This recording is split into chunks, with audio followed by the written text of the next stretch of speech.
இன்று பூண்டுலோயாவில் இராமகிருஷ்ண மிஷனின் பெரும் துறவியரின் திருவுருவச் சிலைகள் திறப்பு விழா. மத்திய மலையகத்தின் ஆன்மீக கல்வி வரலாற்றில் புதிய மைல்கல்.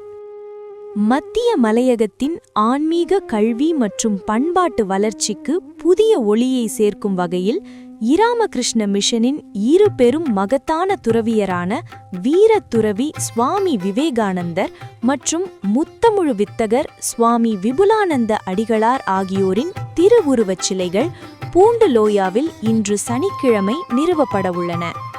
இது மத்திய மலையகத்தின் வரலாற்றில் நினைவு கூறத்தக்க ஒரு சரித்திர நிகழ்வாக பார்க்கப்படுகிறது.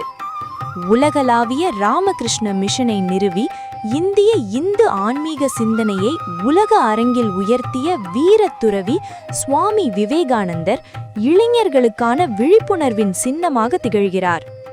அதேவேளை உலகின் முதல் தமிழ் பேராசிரியராக போற்றப்படும் இலங்கை கிழக்கு மாகாணத்தில் காரைதீவு என்னும் பழந்தமிழ் கிராமத்தில் அவதரித்த முத்தமிழ் வித்தகர் சுவாமி விபுலானந்த அடிகளார் தமிழ் மொழி, இலக்கியம் மற்றும் ஆன்மீக பாரம்பரியத்தை உலக அளவில் உயர்த்திய பெருமைக்குரிய அறிஞர் துறவி.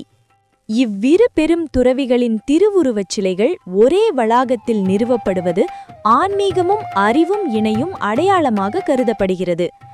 ஆஸ்திரேலிய காரைதீவு மக்கள் ஒன்றியத்தின் ஆஸ்கார் ஏற்பாட்டில் நடைபெறும் இந்நிகழ்வு இன்று 7ஆம் திகதி சனிக்கிழமை நுவரேலியா மாவட்டம் கொத்மலை பிரதேச செயலாளர் பிரிவில் உள்ள பூண்டுலோயா சீன் தோட்டம் விவேகானந்த மகா வித்தியாலயத்தில் நடைபெறவுள்ளது. வித்தியாலய அதிபர் ஆறுமுகம் ரவீந்திரன் தலைமையில் நடைபெறும் இந்த விழா கல்வி, ஆன்மீகம் மற்றும் சமூக சேவையை இணைக்கும் ஒரு அரிய நிகழ்வாக அமைகிறது. இலங்கைக்கான இராமகிருஷ்ண மிஷன் தலைவர் ஸ்ரீமத் சுவாமி அக்ஷராத்மானந்த ஜி மகாராஜ் மற்றும் மட்டக்களப்பு மாநில பொது முகமையாளர் ஸ்ரீமத் சுவாமி நீலமாதவானந்தா ஜி மகாராஜ் ஆகியோர் பிரதம ஆன்மீக அதிதிகளாக கலந்து கொண்டு சிலைகளை சுபவேளையில் திறந்து வைக்கவுள்ளனர்.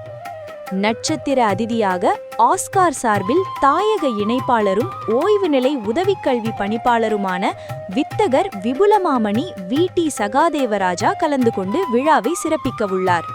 மேலும் கொத்மலை வலய கல்வி அதிகாரிகள், அதிபர்கள், முன்னாள் அதிபர்கள் மற்றும் பல முக்கிய பிரமுகர்கள் கலந்து கொள்வர்.